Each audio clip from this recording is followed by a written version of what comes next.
Welcome to JJ Tagalog Movie Recap.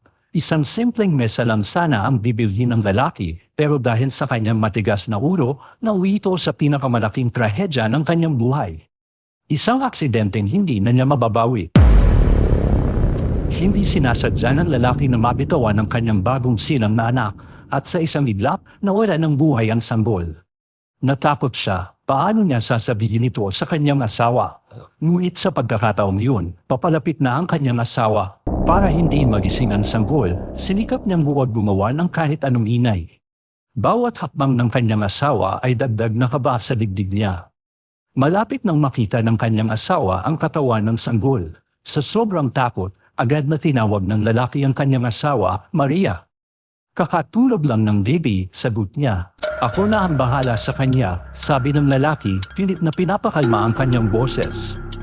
Hindi napansin ng asawa ang kakaiba sa kanyang asawa.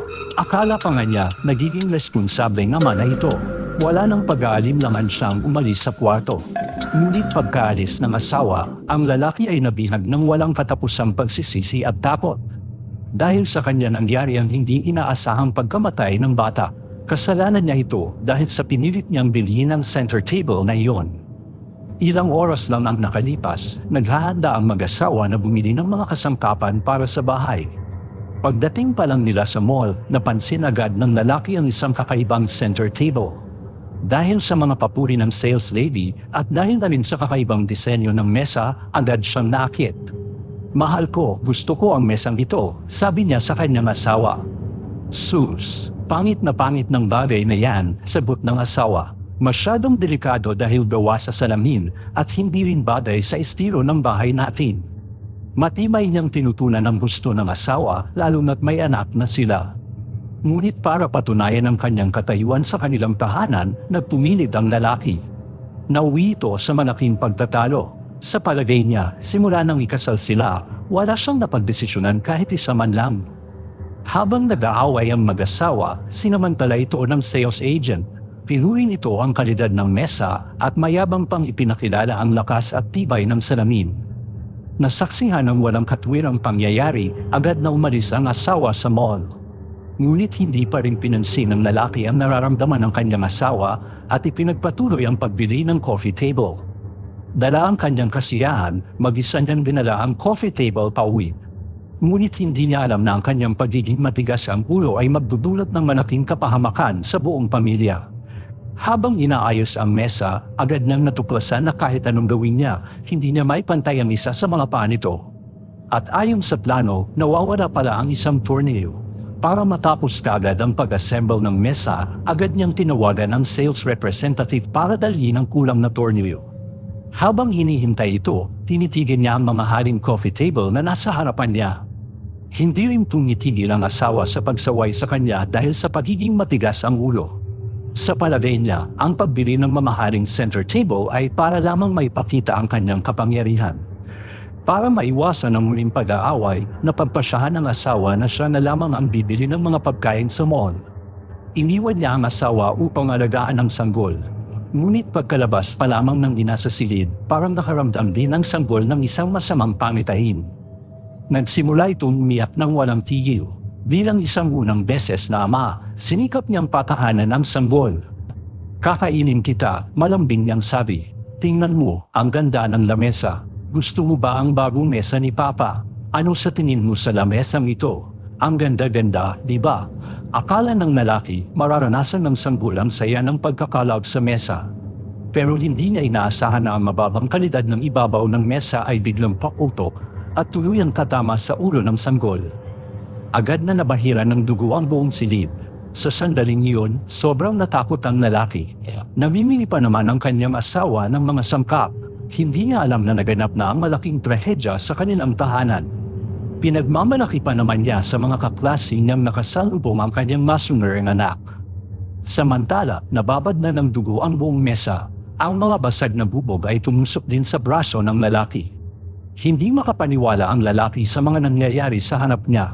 Pinagmamasdan niya ang ulo na gangulong sa ilalim ng sofa. Isang nakakasikal na takot ang biglang sumibol. Nang wala sa sarili, tinanggal ng lalaki ang bubog na nakatusok sa kanyang kamay. Sa sandaling iyon, tumatawag ang kanyang asawa. Pinilit ng lalaki na huwag magpakita ng pag-aalala. Sinagot niya ang tawag ng kanyang asawa. "Hi, Super Dad, congratulations. Narinig ko isang malusog na sanggol na lalaki ang isinilang mo." Masayang bati ng asawa. "Oo nga po," sagot ng lalaki, pilit na pinapakalma ang boses. "Kumusta po kayo?" "Hello po," binabana ng asawa ang tawag. Pinakinggan ng lalaki ang mga pagbati ng babae sa telepono. Pagkatapos, diretsong pinatay ng lalaki ang tawag. Muli niyang nakita ang kanyang bagong silam na anak na wala ang ulo. Inilagay na muna ang sanggol sa puna. Ngunit nang gusto na niyang halikan muli ang sanggol, nakamoy siya ng masamang amoy mula sa bata. Ang dahilan pala ng pag-iyak ng sanggol kanina ay dahil hindi kaagad napalitan ang diaper nito. Unang beses na nagpalit ng diaper ang lalaki para sa kanyang anak, pero ito na rin ang muling pagkakataon. Habang sinisisi pa niya ang sarili dahil sa pagkukulang niya bilang ama, muling tumawag ang kanyang asawa. "Anong nangyari? Binabaan ba niya ako?" tanong ng asawa sa kabilang linya. "Tuldok, tuldok, tuldok. Naghahanap ako ng red wine," sagot niya. "Anong klaseng alak ang gusto mo?" tanong niya upang mapagaan ang hindi pagkakaunawaan kanina. Sinadya niyang tanungin kung anong alak ang gusto nito. Pero habang lalo siyang inaayaw ng kanyang asawa, lalo namang lumalakas ang pagkabalisa niya sa kanyang puso. Bago pa man matapos magsalita ang asawa, muli na namang ibinabaan ng lalaki ang telepono. Akala niya ay galit pa rin ang asawa dahil sa mesa. Ngunit sa mga oras na iyon, buhat na ng asawa ang bata at naglakad ng may mabibigat na hakbang. Pumasok siya sa silid ng sanggol. Inilagay niya ang bangkay ng bata sa puna. Pagkatapos ay dali-dali siyang pumunta sa banyo. Nagsimulang maghanap ng panlinis ng dugo. Nang hindi siya makasumpong ng magagamit na panlinis, kumatok siya agad sa pinto ng kapitbahay. Nang sinungaling siyang nagpipintura, sinabing natapunan ng pula ang silid at humingi ng hiram ng panlinis. Pagkatapos makuha ng lalaki ang kanyang gusto, magmamadali na siyang bumalik para linisin ang mga bakas ng dugo. Pero bago pa man siya makapasok sa silid, dumating na ang sales representative at dala ang nawawalang tornilyo ng mesa. Napaharap siya sa pangunahing sanhi ng kanyang problema. Pilit na pinigilan ng lalaki ang kanyang galit. Habang patuloy na ipinagmamalaki ng sales representative ang kalidad ng mesa, belit na isinara ng lalaki ang pinto. Pagkatapos ay agad na bumalik sa silid. Gusto niyang linisin ang mga bakas ng dugo, hanggat maaari niyang itago ang katotohanan sa nangyari sa anak. Ngunit habang mas tinatakpan niya ang mga bakas, mas lumalala ang kanyang pagkabalisa at takot. Hanggang sa nais niyang kunin ang ulo sa ilalim ng sofa, ang natitirang kalmado niya ay biglang nawala. Nakita niya ang mensahe na malapit na umuwi ang kanyang asawa. Nagsimulang linisin din ng lalaki ang sarili niyang dugo. Sa gitna ng ganitong di pa nararanasang pagkawalang pag-asa, nilihisan niya ang kanyang sugatang braso at dahan-dahang nagtungo sa balkon ng hay. Nais na niyang wakasan ang kanyang buhay. Ngunit ang kanyang asawa ay nasa labas na ng pinto. Sa paulit-ulit at mabilis na pagkatok ay ibinalik din siya sa realidad. "Bakit hindi mo binuksan ang pinto? Bakit mo binaba ang tawag ko?" "Sumagot ka nga," nag-aalalang tanong ng asawa. "Baby, anong nangyari sa baby?" "Inaantok ko siya noon, tapos kaya hindi kita binuksan ang pinto."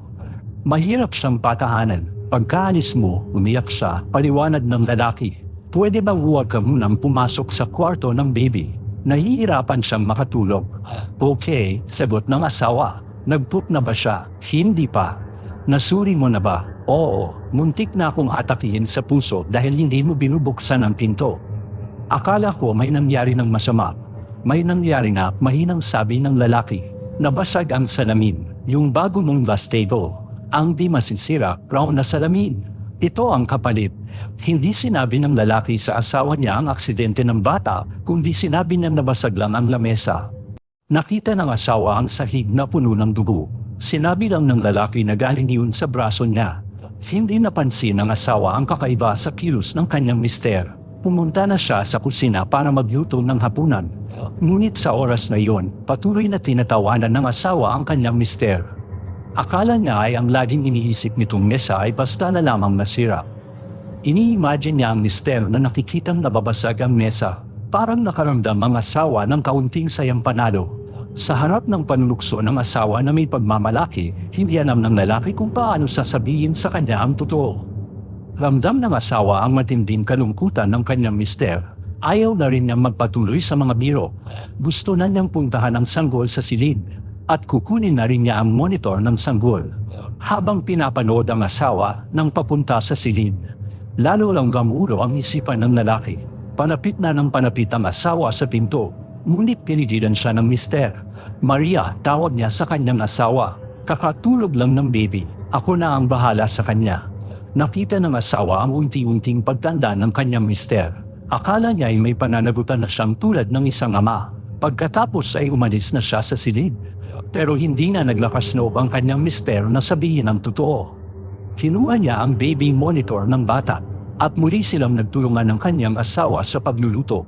Para bang namibaba na ang linya ng device, may kakaibang tunog na nagmumula sa loob. Diba? Tanong ng lalaki, parang tunog ng pagtulong ng tubig. Pakinggan mo, sabi niya. Nag-alala ang asawa at gusto niyang silipin ang anak, pero pinigilan ulit siya ng asawa. At nang bumalik ang asawa sa silid, natuklasan niya. Unti-unti nang tumutulo ang dugo ng bata. Nang tanungin siya ng asawa tungkol sa ingay sa silid, nagpalusot na lang ang lalaki na may problema sa koneksyon ng monitoring device. Sa ilalim ng matinding presyon, unti-unti na ring nakaranas ng paranoia ang lalaki. Paulit-ulit niyang naririnig ang iyak ng sanggol sa monitoring device. Habang lubos ang pag-aalala ng lalaki, dumating din ang kanyang kuya at hipag sa kanilang bahay. Balak ko sanang batiin sila dahil sa pagdating ng kanilang anak, sabi ng kuya. Pero ang lalaki ay namumutla na noon pa man. Wala siyang gana na makipag-usap sa kanyang kapatid. Nakita ng asawa ang masamang kalagayan ng kanyang asawa, kaya't nagpaliwanag ang asawa. Nabasag niya kasi ang bagong glass table kaya siya nalungkot. Nasugatan din siya dahil sa mga bubog. Nagulo ang lahat, sabi niya. Ayos lang ba ang baby? Tanong ng kuya, pero gusto lang makita ng kuya ang baby. Pero pinipigilan siya ng gusto ng lalaki para silipin ang kwarto ng bata.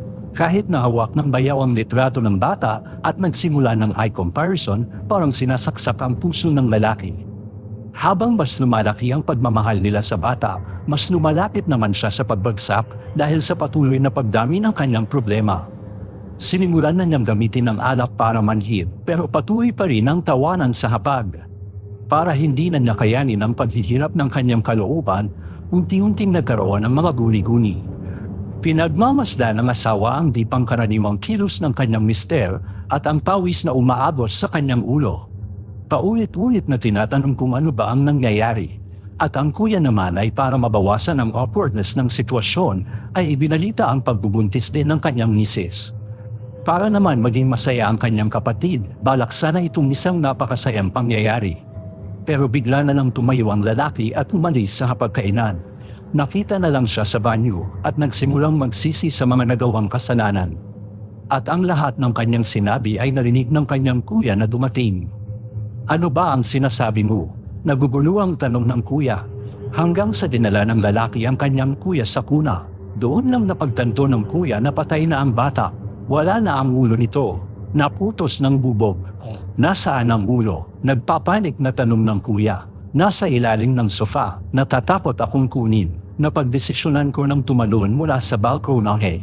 Sagot ng lalaki. Pag-isipan ko muna si Sus. Mukhang babagsak na sa sobrang pagkabigla ang kanyang kapatid. Sinikap muna ng kuya na pakalmihan ang kanyang damdamin.